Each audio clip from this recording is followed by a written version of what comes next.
bon début de semaine et bienvenue dans cette édition, mesdames et messieurs. Voici les grandes articulations. Au sommaire de cette édition, le chef de l'État, Félix-Antoine Tshisekedi Tshilombo, est arrivé à New York, aux États-Unis d'Amérique, où il va participer à la 77e Assemblée générale des Nations unies. Avait impuissance ou échec alors que se tient la 77e Assemblée des Nations unies, le secrétaire général Antonio Guterres a fait remarquer que le rebelle du M23 dispose d'équipements lourds qui se perfectionnent que les équipements de la MONUSCO. C'est tout pour les titres. Le journal LCC. Vous l'avez certainement suivi au sommaire de cette édition. Le chef de l'État, Félix-Antoine Tshisekedi, est arrivé à New York, aux États-Unis d'Amérique, où il va participer à la 77e Assemblée générale des Nations unies, dont la journée d'ouverture est prévue ce mardi 20 septembre 2022. Images et commentaires. En sa triple qualité de président de la RDC et président en exercice de la CEAC et de la SADC, le président Félix Tshisekedi devrait prendre la parole du haut de la tribune des Nations unies à l'occasion de cette assemblée générale exclusivement en présentiel. Son allocution intervient dans un contexte national particulier marqué par l'agression avérée du Rwanda, les processus de paix de Nairobi et Luanda, ainsi que le tumulte sur la présence de la mission onusienne au Congo, la MONUSCO. Pour toutes ces problématiques, le président de la République, Félix Tshisekedi, attend de mobiliser la communauté internationale et obtenir d'elle un soutien multiforme et une réponse claire. Comme à chaque occasion que les dirigeants du monde se retrouvent, la question climatique revient dans toutes les allocutions et on ne peut évoquer cette problématique sans faire allusion à la RDC présentée comme un pays solution. Les dirigeants du monde attendent aussi du président Tshisekedi un mot sur la production de minerais stratégiques, lui dont le pays est dépositaire de ces matières précieuses rares qui rentrent dans le cadre de la production de voitures électriques. Le bal des discours sera ouvert ce mardi 20 septembre avec le président du Brésil comme le veut la tradition. Le président de l'Assemblée nationale est arrivé à Londres pour représenter le président Tshisekedi aux obsèques de la reine Elisabeth II. Arrivé à Londres, Christophe Mbosso était accueilli par le protocole royal mis en place pour accueillir les hautes marques venant assister aux obsèques d'Elisabeth II.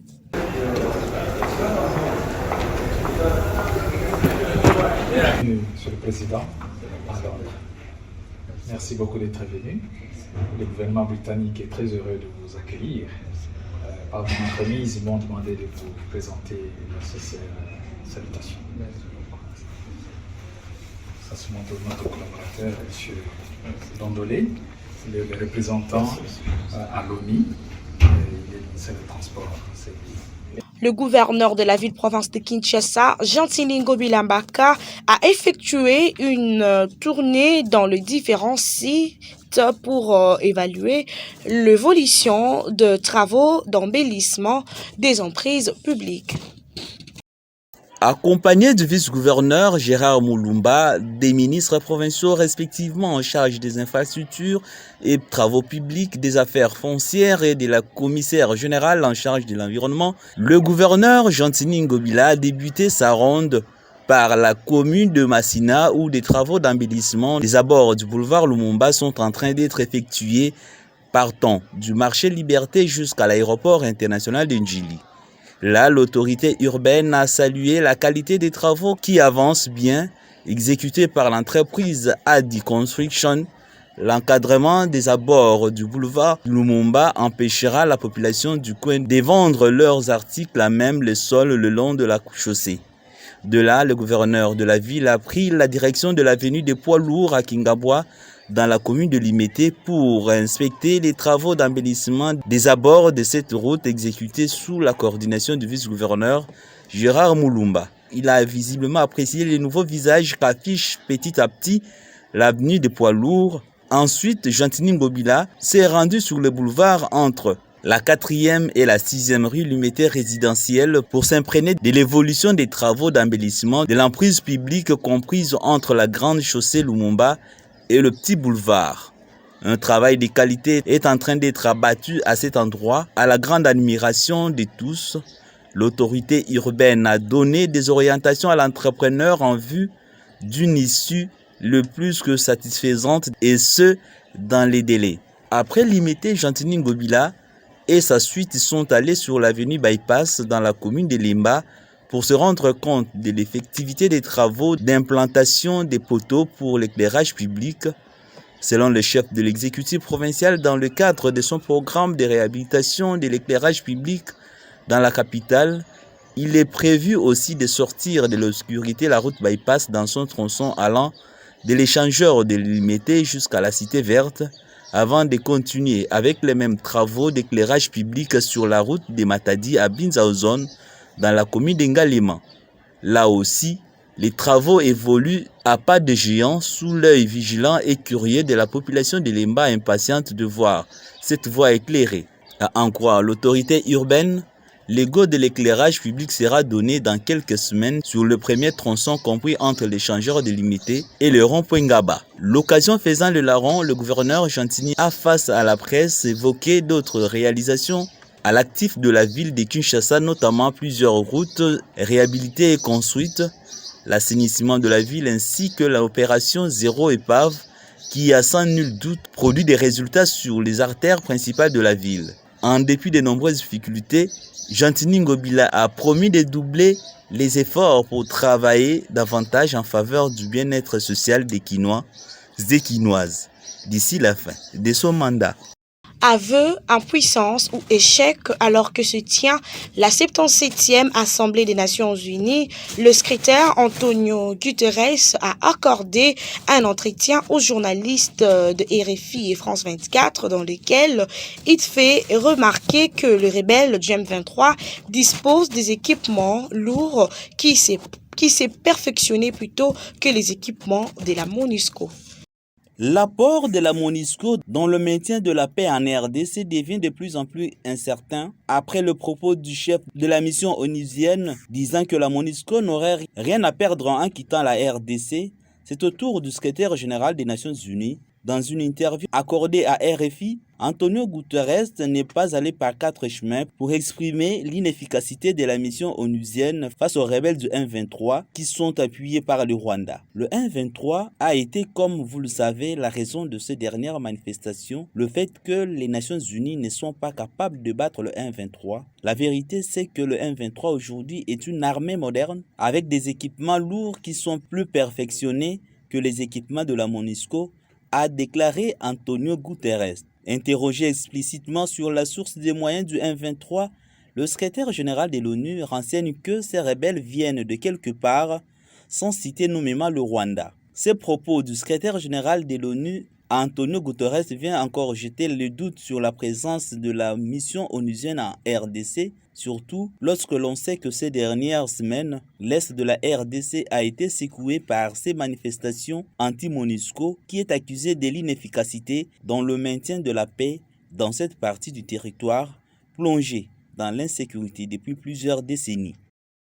Religion à présent, l'Église Mission La Libération en Jésus-Christ organise 4 grandes journées avec pour thème principal la prière de Jaïbet. Ouverture de ces 4 grandes journées a eu lieu ce dimanche 18 septembre au cours duquel le pasteur Roland Issot a appelé au peuple des dieux de faire appel à Dieu pour un changement. Suivez.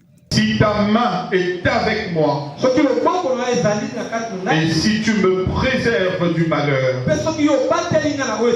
en sorte que je ne sois pas dans la souffrance. Débutant son message par les livres historiques de 1 Chronique chapitre 4 au 9e et 10e verset où la Bible relate l'histoire touchante de Jaïbet qui voulait que sa situation change. La prière, commençons par le commencement. Nous la connaissons tous, c'est un dialogue avec Dieu. Lorsqu'on parle du dialogue, je parle et vous également vous parlez. Après une introduction captivante, le pasteur Onlaïso poursuit le sermon en expliquant le pourquoi de cette prière, dite prière de Jaïbet. La solution vient de Dieu. Lorsque l'homme consulte Dieu, et quand Dieu donne la réponse à la prière de l'homme, cette réponse est définitive pour la vie de cet homme. Le peuple des dieux attentif sur le message pertinent de l'homme des dieux, en attendant de Dieu une réponse comme à la dimension de Jaïbet.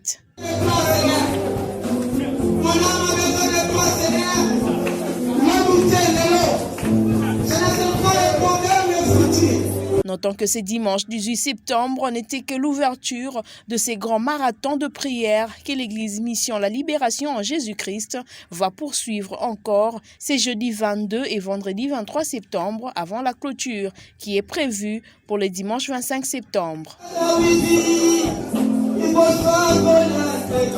Dans la ville de Kolwezi, plusieurs réalisations à impact visible sont faites dans la commune de Minika, l'une des entités de la ville minière de Kolwezi.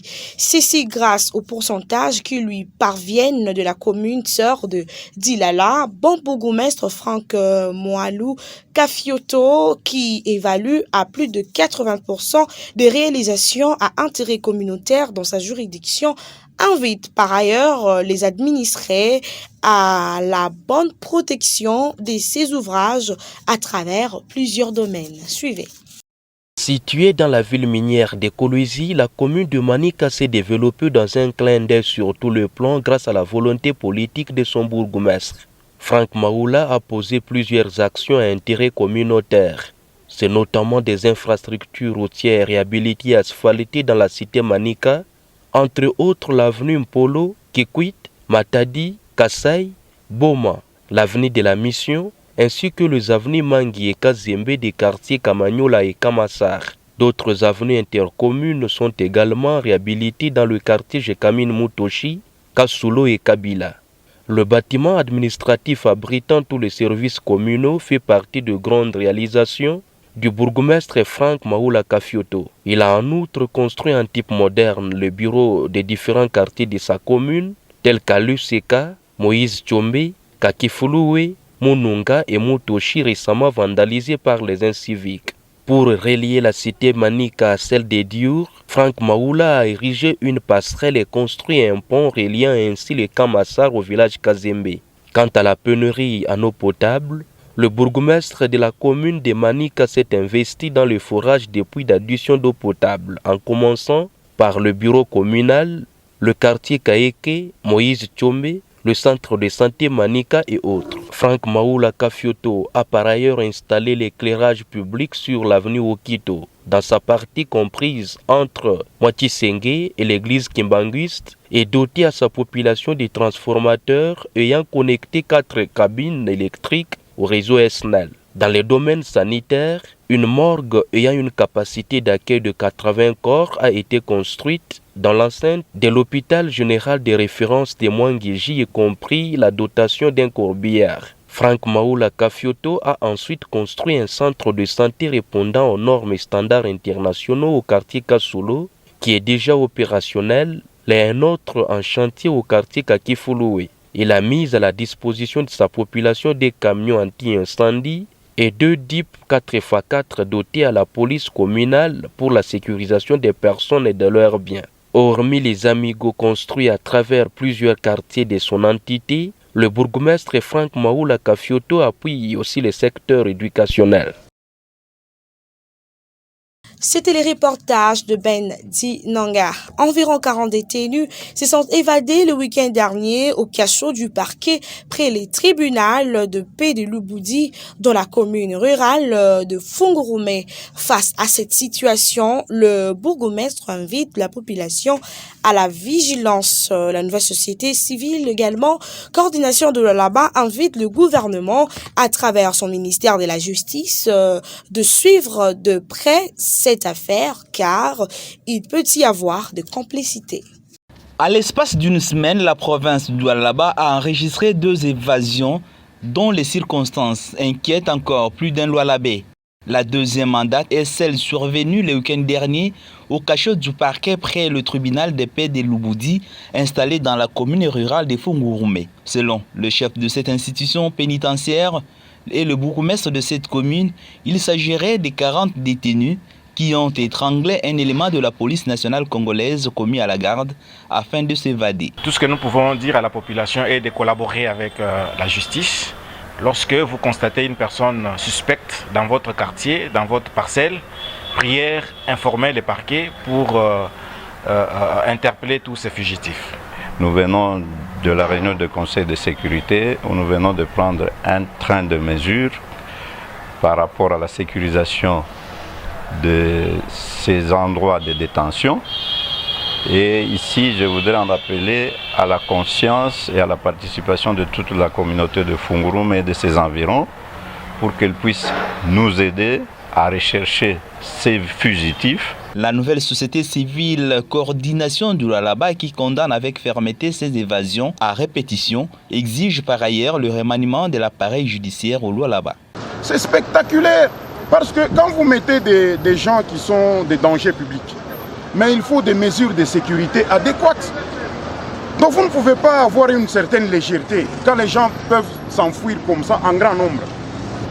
Nous demandons d'abord au ministère national de la justice d'opérer des changements très profonds dans l'appareil judiciaire ici à Kolwezi. Il y a des magistrats qui ont déjà fait plus de 3 ans, mais ils sont toujours là.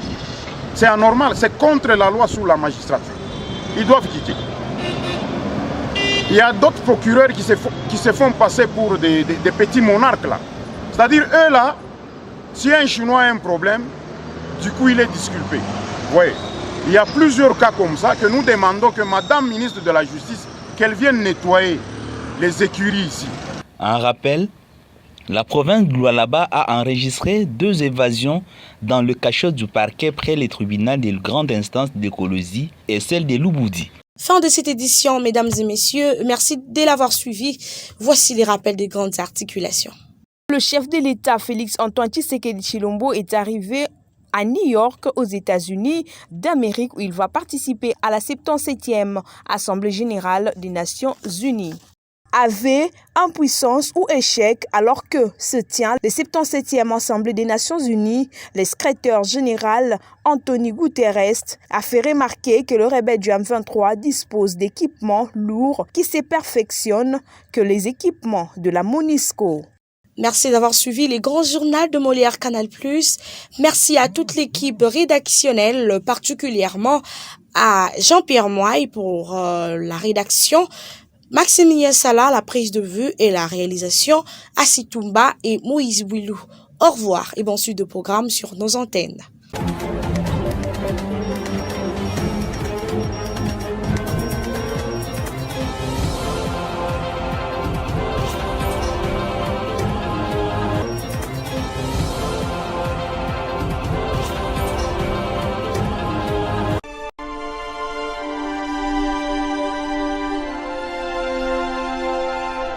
Je suis clairvoyant. Puisqu'un désastre peut me surprendre, je dois toujours protéger mon patrimoine, mes biens meubles et immeubles, ma voiture, mon magasin, mon chantier, la scolarité de mes enfants.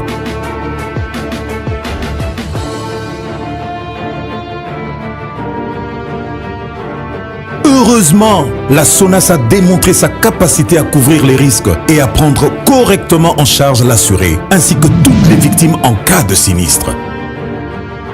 SONAS, symbole national des assurances. Société à Banamboka. SONAS, leader des assurances en République démocratique du Congo.